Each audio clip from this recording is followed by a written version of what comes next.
¿Alguna vez te has preguntado qué pasaría si un mensaje del más allá confirmara algo que incluso los seguidores más fieles de Allan Kardec evitaban discutir? Pues eso fue exactamente lo que le sucedió a Amalia Domingo Soler, una mujer cuya vida ya estaba marcada por luchas y por una fe inquebrantable en el espiritismo, hasta que recibió una carta que cambiaría para siempre la forma en que veía el mundo y la propia muerte. Pero antes de llegar a esa carta, necesitamos retroceder algunos años. Amalia no nació famosa, ni mucho menos rica. Al contrario, creció en un ambiente modesto, en la España del siglo XIX, enfrentando problemas de salud desde muy temprana edad. La pérdida parcial de la vista, la pobreza y el prejuicio eran constantes en su vida. Sin embargo, poseía algo raro, una mente curiosa y un alma determinada a buscar sentido en cada dolor que enfrentaba. Fue esa búsqueda la que la llevó al espiritismo, en una época en que hablar del tema podía costar no solo la reputación, sino también la libertad. En aquel tiempo, Allan Kardec ya había publicado El Libro de los Espíritus y otros textos que formaban la base de la doctrina espiritista. Sus ideas se extendían por Europa, pero no todas eran aceptadas abiertamente, incluso dentro del movimiento. Existía un punto específico, una teoría que muchos llamaban prohibida, porque tocaba directamente creencias profundas sobre el destino del alma. Kardec hablaba de reencarnación, pero iba más allá. Había especulaciones sobre mundos habitados por espíritus en diferentes etapas de evolución, sobre la posibilidad de que un alma no solo reencarnara en la Tierra, sino que viviera experiencias en otros planetas o dimensiones. Este era un asunto delicado, muchas veces omitido en los debates públicos, y es justamente aquí donde la historia de Amalia comienza a adquirir contornos extraordinarios. Ella ya era conocida por su habilidad para la psicografía, pero manejaba su mediumnidad con humildad. Registraba mensajes, pero siempre filtraba lo que divulgaba, hasta el día en que recibió una comunicación de un espíritu que se identificó como María. No una María cualquiera, sino un alma que decía haber vivido en otro mundo antes de reencarnar en la Tierra. Esa carta no llegó como las demás. Amalia describe que, al comenzar a psicografiar, sintió una energía diferente, como si cada palabra fuera grabada con urgencia. El contenido describía detalles de una vida en un planeta más avanzado que el nuestro, donde no había guerras, hambre o desigualdad, un lugar en el que las almas vivían en armonía con leyes espirituales más claras y directas. Pero lo más impresionante era el motivo por el cual María decía haber dejado aquel mundo. Necesitaba aprender, en la Tierra, lecciones que no podrían ser comprendidas solo en la paz.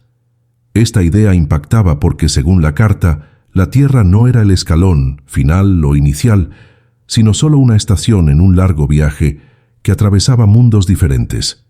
Esto se conectaba directamente con la tal teoría prohibida de Kardec, la pluralidad de los mundos habitados y la migración de las almas entre ellos.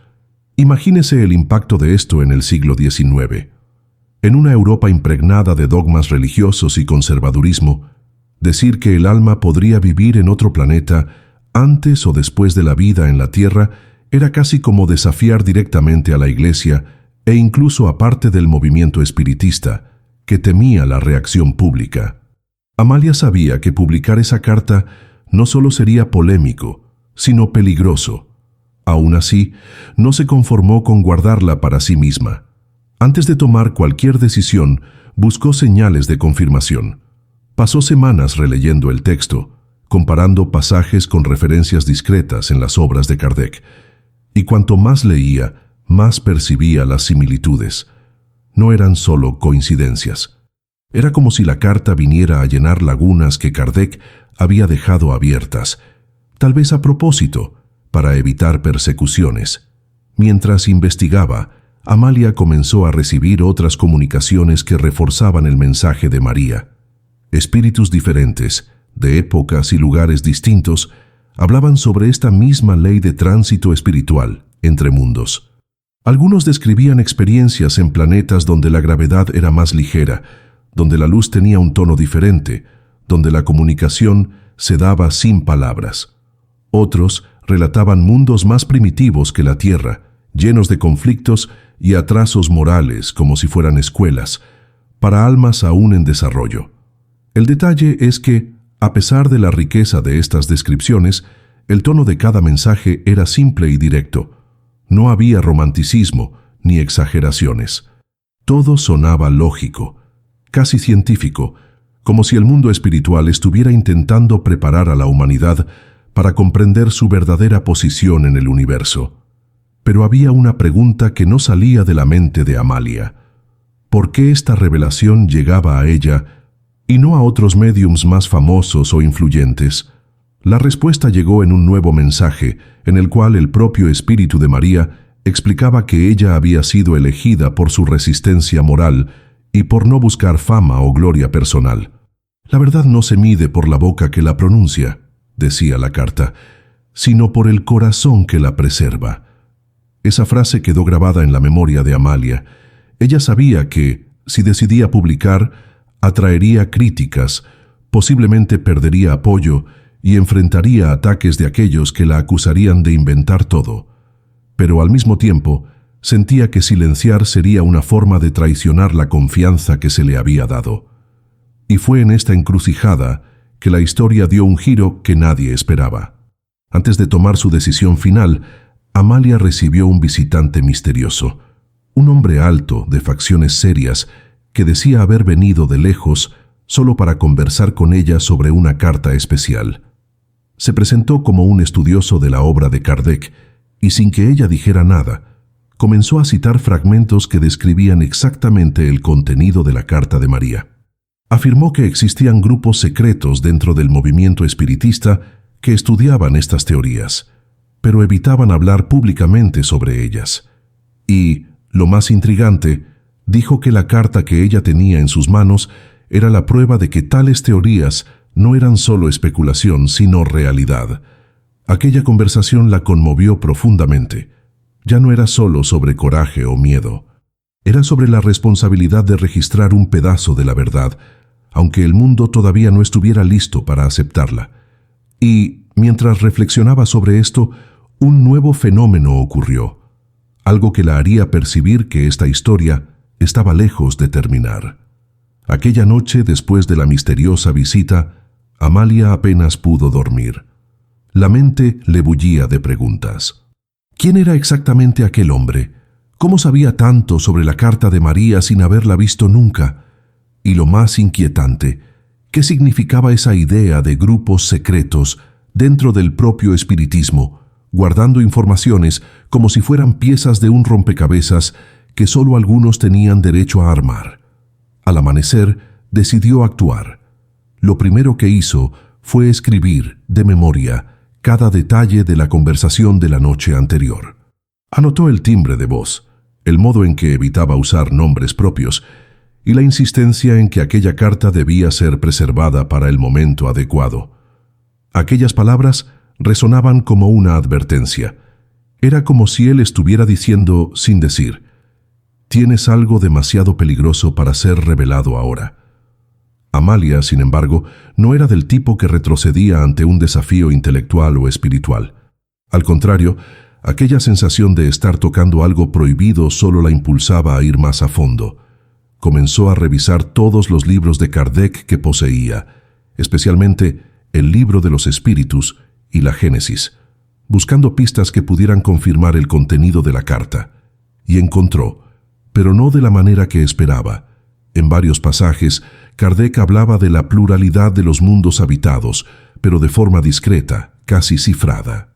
Usaba expresiones como mundos más adelantados moralmente o planetas de expiación y pruebas, términos que para el lector desprevenido parecían simples metáforas, pero cuando se comparaban con las descripciones de María, revelaban una coherencia sorprendente. Era como si Kardec hubiera dejado un mapa, pero sin marcar la X que indicaba el tesoro. Lo que inquietaba a Amalia era la posibilidad de que Kardec hubiera, de hecho, escondido deliberadamente algunos detalles, tal vez por prudencia, tal vez porque sabía que ciertas verdades necesitan llegar a la humanidad en el momento adecuado, como semillas que solo germinan cuando el suelo está listo. Mientras reflexionaba sobre esto, un nuevo episodio vino a añadir aún más misterio a la situación. En una sesión mediúmnica regular, realizada en un pequeño grupo de confianza, un espíritu que se presentó como un amigo de Kardec pidió hablar con ella directamente. Su mensaje fue corto, pero impactante. No temas el peso de la revelación. Teme el silencio ante ella. Aquella frase fue un parteaguas. Hasta entonces Amalia consideraba la posibilidad de guardar la carta solo para estudio personal o de publicarla de forma anónima, evitando cualquier asociación con su nombre. Pero después de esa comunicación, comenzó a ver la situación como un llamado directo a asumir la responsabilidad por lo que sabía. En los días siguientes, ella percibió que había otra capa en este enigma. La carta de María no solo describía mundos diferentes, sino que también sugería que la migración de las almas entre esos mundos no era algo raro o excepcional. Al contrario, era un proceso constante y universal. Cada planeta tendría un papel específico en la educación espiritual de las almas, y la Tierra era solo una entre miles de escuelas, esparcidas por el cosmos. Este concepto, aunque fascinante, planteaba cuestiones perturbadoras. Si las almas realmente migran entre planetas, ¿qué significaría eso para la noción tradicional de cielo e infierno? ¿Cómo quedaba la idea de vida eterna en un único plano? Y, aún más delicado, si existen mundos más avanzados, ¿por qué no todos tienen acceso a ellos?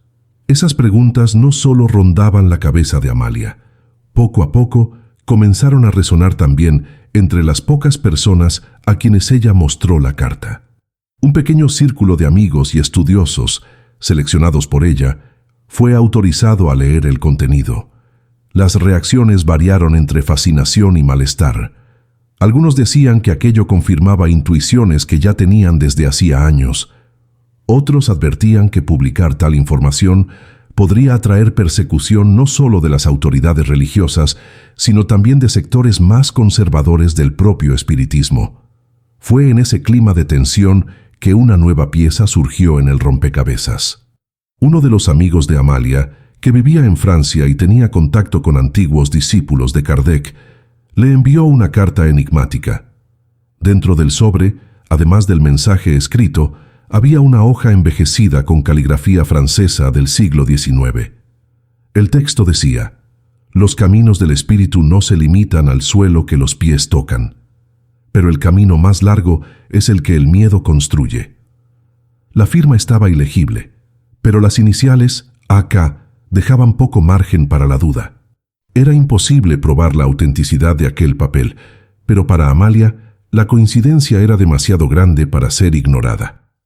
Sumando esta nueva pista a los mensajes espirituales y a la propia carta de María, ella comenzó a ver un patrón: diferentes fuentes, humanas y espirituales, apuntando en la misma dirección. Pero cada avance en la investigación parecía venir acompañado de nuevos obstáculos. La semana en que decidió finalmente escribir un artículo sobre el tema, el periódico espiritista para el cual colaboraba recibió una advertencia extraoficial. El contenido no fue especificado, pero el mensaje era claro: ciertos asuntos no debían ser abordados de forma pública. ¿Coincidencia? Tal vez, pero Amalia ya no creía mucho en coincidencias. En ese punto, su lucha dejó de ser solo sobre qué hacer con la carta y pasó a ser también sobre cómo proteger la verdad de ser borrada.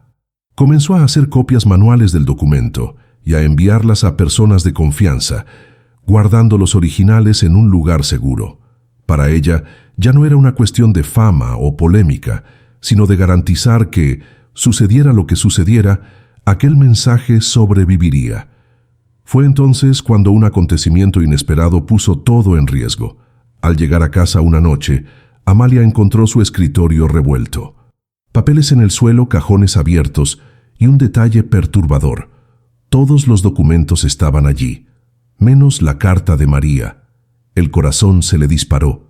Por algunos minutos quedó paralizada, intentando procesar lo que veía. ¿Quién habría entrado? ¿Cómo sabían exactamente qué buscar?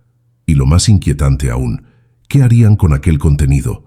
Pero antes de que la desesperación la invadiera, ella recordó algo. Unos días antes, por instinto, había guardado una de las copias en un lugar que nadie, excepto ella, sabría encontrar. Eso le dio un ápice de alivio, pero también la certeza de que estaba siendo vigilada. Y fue justamente en ese momento de máxima tensión que un nuevo mensaje espiritual llegó, trayendo no solo consuelo, sino también una revelación que conectaría todos los puntos hasta entonces sueltos en esta historia.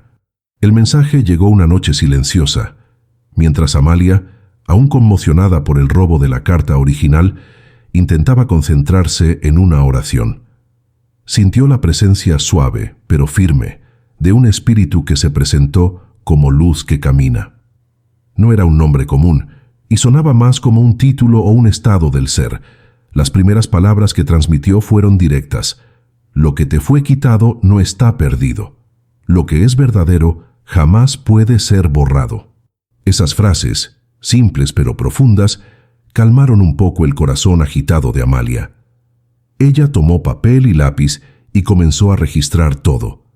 La entidad decía conocer a María, la autora de la carta, y confirmó que ambas formaban parte de un grupo espiritual cuya misión era abrir pequeñas ventanas de conocimiento para la humanidad, siempre de forma gradual, para que las personas no se perdieran en el exceso de información. El detalle más sorprendente vino a continuación. Según Luz que Camina, la carta robada había ido a parar a manos de personas que no querían destruirla, sino estudiarla. Ellos formaban parte del mismo círculo secreto que el misterioso visitante había mencionado antes. El espíritu los describió como los guardianes de lo que no puede ser dicho demasiado pronto. Esta explicación trajo una mezcla extraña de alivio e inquietud.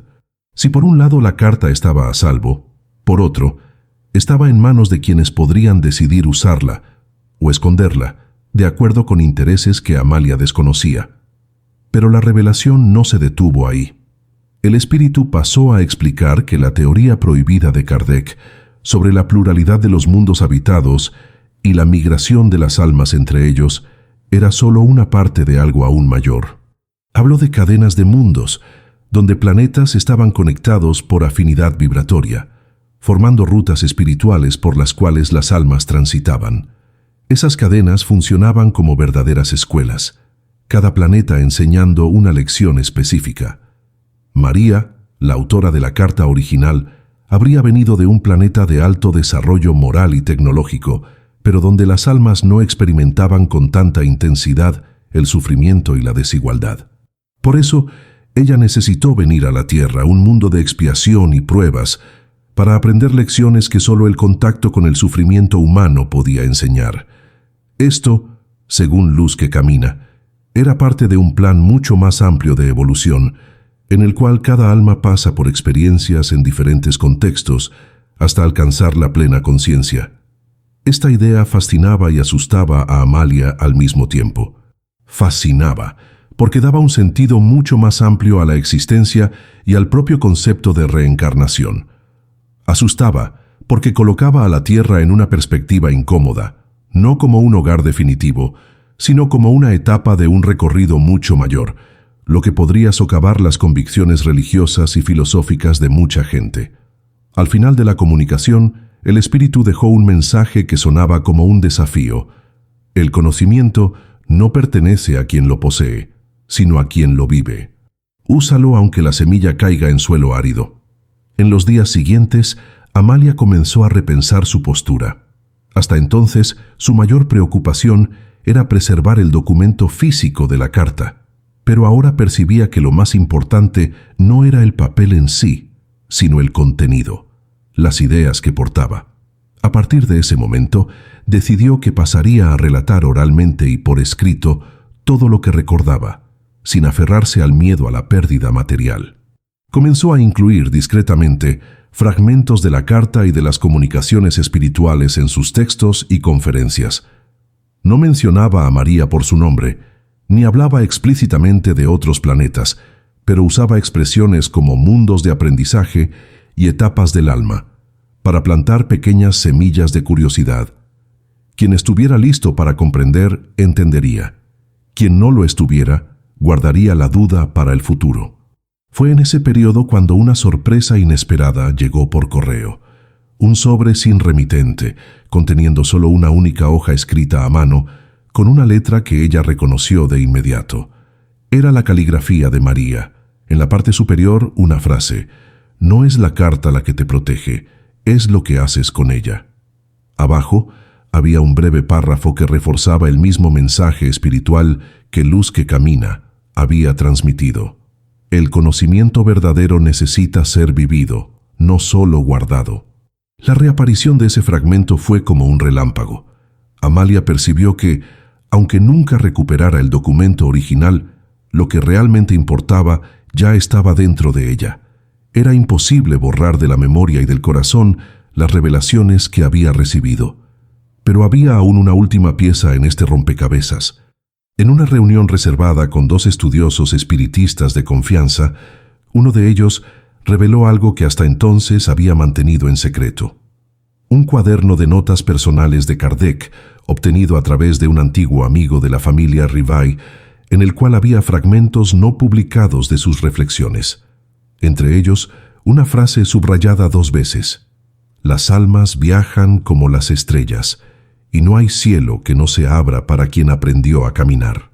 Ese descubrimiento fue como escuchar la propia voz de Kardec resonando a través del tiempo. Para Amalia, fue la confirmación definitiva de que la carta de María no era una anomalía aislada, sino parte de una corriente de conocimiento que venía siendo transmitida discretamente a lo largo de décadas. La cuestión que quedaba era: ¿qué hacer ahora? ¿Hacer público todo de una vez, corriendo el riesgo de ser desacreditada o incluso ridiculizada? ¿O continuar el camino lento y paciente, dejando que las ideas se infiltraran suavemente en la conciencia de las personas hasta que estuvieran listas para recibirlas? Esa duda la acompañó durante semanas, hasta que un evento inesperado la ayudó a tomar una decisión. Durante una conferencia espiritista en Madrid, una joven se le acercó en el intermedio y le dijo: «Leí un texto suyo sobre mundos de aprendizaje. No sé explicarlo, pero cuando terminé, sentí que ya estuve en otro lugar que no era la Tierra, y que un día voy a volver allí». La simplicidad y la sinceridad de aquel relato conmovieron profundamente a Amalia. Entendió en ese instante que no necesitaba alcanzar multitudes para cumplir su misión. Bastaba con tocar un alma a la vez, despertando en ellas el recuerdo de lo que ya sabían, pero habían olvidado. Aún así, la historia estaba lejos de terminar, pues, semanas después, recibió una nueva comunicación, esta vez firmada por María y por Luz que Camina, juntos. En ella se reveló un detalle que cambiaría para siempre la forma en que Amalia veía no solo la carta, sino la propia misión de su vida. La nueva comunicación llegó una fría mañana, cuando Amalia estaba sola en su habitación organizando manuscritos. El silencio era profundo, pero, de repente, sintió una leve presión en el pecho, la señal familiar de que una presencia espiritual quería manifestarse. Tomó papel y lápiz casi automáticamente, y las palabras comenzaron a fluir con una claridad que parecía venir de un lugar mucho más allá de su propia mente. La primera frase fue directa, casi solemne. Lo que recibiste no fue solo una carta, fue un llamado. Justo debajo, 2 firmas, María y Luz que Camina. Ellos explicaron que el contenido de aquella carta formaba parte de un acuerdo espiritual, firmado mucho antes de que Amalia naciera. Según el mensaje, ella se había ofrecido voluntariamente, en una existencia anterior, para ser un puente entre 2 ciclos de conocimiento. El ciclo iniciado por Allan Kardec, que necesitaba sentar las bases de la doctrina espiritista, y el ciclo siguiente, que ampliaría esa doctrina para incluir verdades cósmicas aún no aceptadas por la mayoría. Esta revelación hizo que todo el peso y todas las dificultades que venía enfrentando adquirieran un sentido diferente. No era solo una coincidencia o un azar, era un compromiso asumido por su propia alma. María fue aún más específica. Contó que lo que llamamos teoría prohibida de Kardec no era prohibida por su esencia, sino por el tiempo. Explicó que existen momentos en que la humanidad está más abierta a ciertas verdades, y momentos en que esas verdades serían recibidas como una amenaza. Por eso, parte del trabajo de espíritus como Kardec era plantar ideas de forma velada, como semillas escondidas, para que florecieran solamente cuando el suelo estuviera fértil. El detalle más impresionante de la comunicación vino a continuación. Luz que camina reveló que la carta original, aquella que había sido robada, no estaba perdida ni guardada por estudiosos meramente curiosos. Estaba siendo preservada en un archivo espiritual que, según él, era accesible solo a pocos médiums en estado de trance profundo. Dijo que, en el momento adecuado, la carta volvería a manifestarse físicamente, y que Amalia sería testigo de ese regreso. Este fragmento era casi increíble, pero Amalia conocía bien la naturaleza de ciertos fenómenos mediúmnicos en los que objetos desaparecen y reaparecen de formas inexplicables, fenómeno que algunos llaman aportes. Aquella posibilidad encendió en ella una llama de esperanza que no se apagaría fácilmente. El mensaje terminó con un consejo que sonaba más como una advertencia. No te preocupes por convencer. Quien necesita creer, recordará. Quien no lo necesita, olvidará. Tu tarea no es probar, es preservar. Después de esta comunicación, Amalia comenzó a ver todo el episodio de la carta bajo una nueva luz. Ella no necesitaba librar una guerra abierta contra la ignorancia o el escepticismo. Su trabajo era mucho más silencioso, casi invisible. Esparcir las ideas de forma sutil, manteniendo vivas las semillas para que germinaran en las conciencias adecuadas, en el tiempo correcto. Pero el destino aún le reservaba un último acto a esta historia. Algunos meses después, durante una pequeña reunión de estudios, sucedió un fenómeno extraño.